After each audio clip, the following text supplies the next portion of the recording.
Sebelum Anda menjadi seorang pemimpin, kesuksesan adalah tentang mengembangkan diri Anda. Dan ketika Anda seorang pemimpin, kesuksesan adalah mengembangkan orang lain. Melemparkan perbincangan menarik menghasilkan beragam pendapat.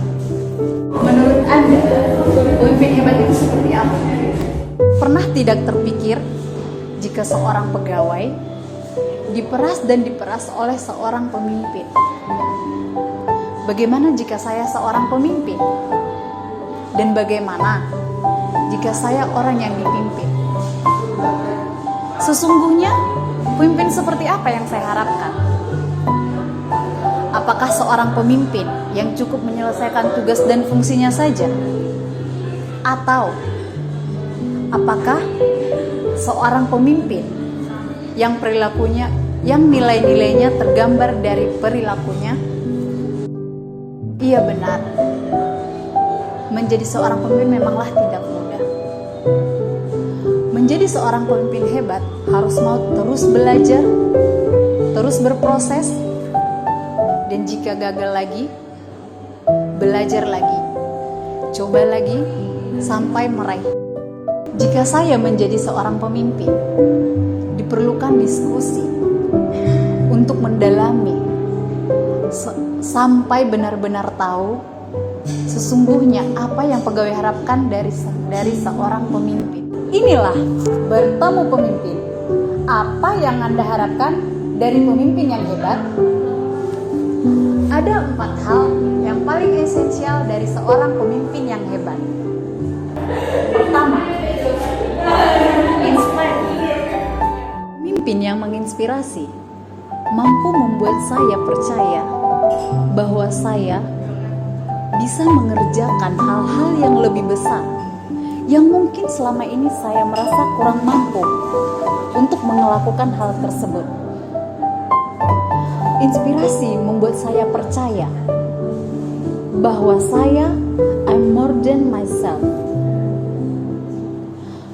Pemimpin yang menginspirasi, dan jika saya terinspirasi, saya jadi punya keberanian, punya tekad, dan percaya bahwa saya bisa mengerjakan hal-hal yang lebih besar daripada yang selama ini saya percayai. Jadi apa yang saya harapkan dari seorang pemimpin? Poin pertama adalah inspire me. Hal esensial yang kedua adalah be authentic. Seorang pemimpin harus be authentic dan be yourself. Pemimpin tidak harus berusaha menjadi orang lain. Bayangkan, jika seorang pemimpin berusaha menjadi orang lain, apa yang akan terjadi? Bisa saja seorang pemimpin akan berpura-pura. Seorang pemimpin ini akan menjadi teladan. Ia akan menjadi teladan di tempat ia bekerja. Oleh karena itu, seorang pemimpin harus menjadi diri sendiri. Dan ia harus sabar, harus tulus, berempati, menjadi pendengar yang baik bagi orang yang akan ia pimpin. Hal esensial yang ketiga adalah pemimpin yang mau terus bertumbuh menjadi lebih baik. Jika seorang pemimpin tidak bertumbuh, akan tidak relevan di kemudian hari. Keputusan yang akan dia buat juga menjadi tidak relevan. Bahkan komunikasi juga tidak relevan. Lalu bagaimana agar seorang pemimpin tetap menjadi relevan?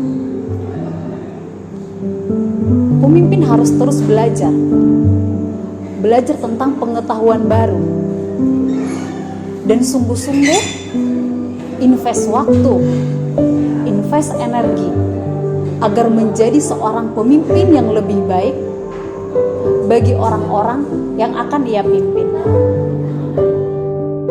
Hal yang paling esensial yang terakhir adalah seorang pemimpin perlu memahami 5 filosofi dari air.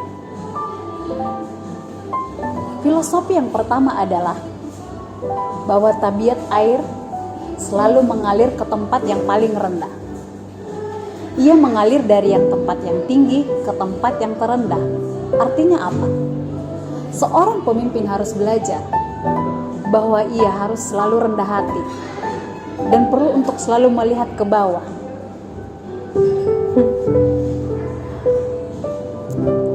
Yang kedua, filosofi yang kedua adalah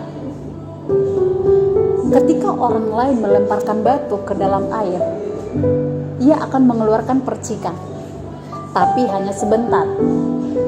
Begitu juga seorang pemimpin. Ada kalanya orang lain akan melemparkan batu kepadanya, tapi harus tetap tenang. Harus boleh marah, boleh kesal. Disinilah seorang pemimpin harus belajar untuk mengelola emosinya. Tujuannya apa? Agar orang lain tidak banyak yang tersakiti.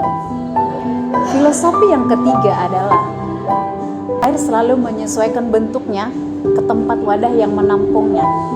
Begitu pula seorang pemimpin. Menjadi seorang pemimpin harus fleksibel. Fleksibel terhadap perubahan dan adaptif terhadap perubahan tersebut. Filosofi air yang keempat adalah jika kita tanpa air akan terjadi kekeringan. Dan jika kelebihan air juga akan mengakibatkan kebanjiran. Lalu bagaimana? Disinilah seorang pemimpin harus mampu menyeimbangkan antara fokus pekerjaan dan fokus terhadap sisi personal dari setiap anggota timnya. Tidak bisa fokus hanya kepada pekerjaan saja, tapi tidak bisa juga fokus terhadap sisi personal individu dari setiap tim. Artinya harus seimbang, balance. Filosofi air yang kelima adalah air bisa memadamkan atau mendinginkan. Artinya apa? Di sini pemimpin berperan. Ketika terjadi konflik atau permasalahan di dalam tim, disinilah pemimpin berperan untuk menetralkan, membuat setiap anggota ini merasa konflik ini tidak akan membuat mereka terpecah, tapi pemimpin harus mampu membuat mereka bersatu kembali. Saya paham bahwa setelah kita lulus dari MMUGM, kita tidak serta-merta menjadi seorang pemimpin, tapi kita akan menjadi orang yang dipimpin. Oleh karena itu, apa yang menjadi harapan saya dari seorang pemimpin, tentu menjadi harapan seorang pegawai juga terhadap saya. Kita adalah bagian dari sesuatu yang besar, saling mengukir dan saling memahat. Mari ambil peran. Kita semua adalah calon pemimpin yang hebat. Pertanyaannya, kamu ingin menjadi pemimpin yang seperti apa? Saya ingin bertemu kamu, menjadi pemimpin yang hebat, versi terbaik dari kamu. Saya Nora Lestari, sampai jumpa.